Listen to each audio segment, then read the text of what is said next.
Hey, hello everyone. This is Tarun Chaudhary. I'm a Microsoft certified Azure solution architect and I hold many other Azure certifications.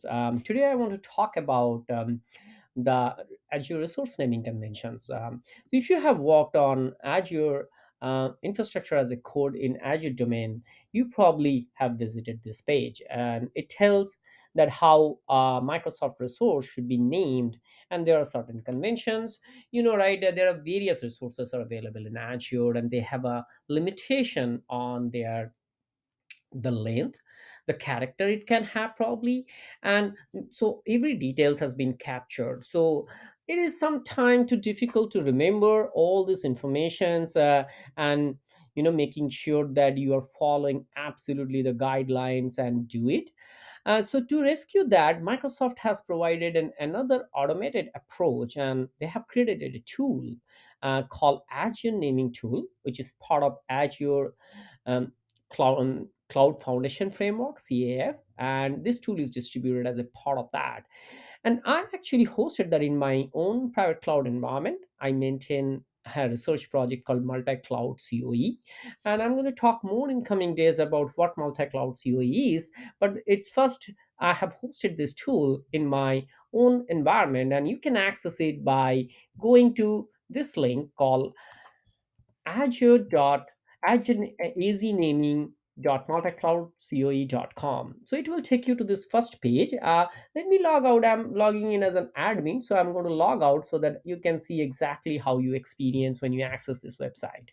So when you access this website, you can see this is part of the Azure Cloud Adoption Framework.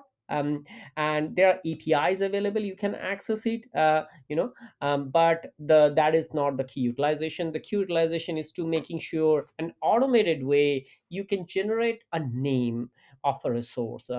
So as an admin, you have an ability to configure all these things, like what component it should have, what delimiter should have a resource naming, what environment you have. You can configure, you can add, remove, what function, like I mentioned here, claims provider member, you can use anything.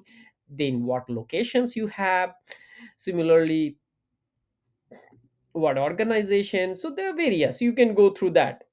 You got the idea. Now you need to come to the generate page. In this page you can generate one resource name and you can generate multiple. Let's start with one. So you have to select a resource provider type. So let's say you are working for you are trying to create a virtual machines, which is a Linux virtual machines. So you go to the Linux, you go to the compute section actually. So the type here is what you are trying to create. So it's a compute type, and you say you want to create a Linux virtual machines. So the most important thing, it's provided a guidelines here. The virtual machine must be between 1 to 64 character, and there is a regular expression which is validates whether it's a valid or not. So here you can select, your you can include, this is units is optional. Let's say information technology is your unit, you cannot use it.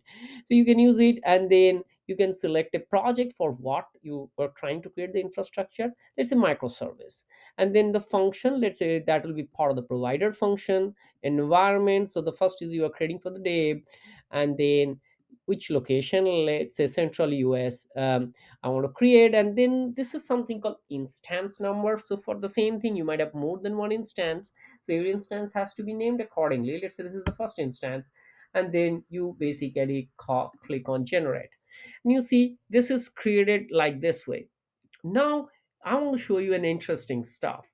Now instead of Linux, let's say you click Windows VM, okay, and let's say you select all these things. Let's say microservice function something, development, central US, and let's say same one, and you generate, you should get an error, I guess. You see, you should get an error because resource name not generated. It says please review the resource naming guidelines. And that's where the beauty of this tool comes. It's an or you don't have to remember everything. Every time you are creating, you can use this tool to make sure you are following the absolute naming convention, because Windows VM is 1 to 15 character length. And just to tell you, this tool will be updated by Microsoft, so make sure, I'm going to update where am I hosting, as Microsoft updates the tool from their GitHub repo. So just to make sure that this information might be old, in the latest version of the Azure, the limitation might be different. There is, but this tool, probably because it's part of the Cloud Foundation framework and distributed by Microsoft through their GitHub repo, so I'm hoping this will be very much recent, and not that old. So what you have to do to fix this, so you can go back and you say show this, so you see this department is optional, so you can unselect that and then come back and say generate.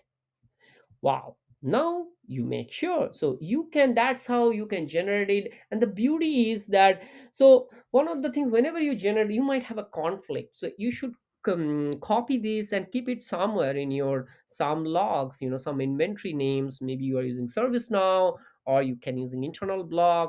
But this tool also provides all the information, probably when you, before you decide you want to use it, you should go here and go to generated name log and filter that, just to make sure if anybody has used it. So no, nobody has created in the past, so you are good to create it. Now let's say you go back and generated it. I'm going to go back to the same way, just to show this is how it works. So go to compute back, select your Windows VM, and I'm not going to select this, and I'm going to select same microservices function as provider. So development location is central US, instance is one, and I want to generate.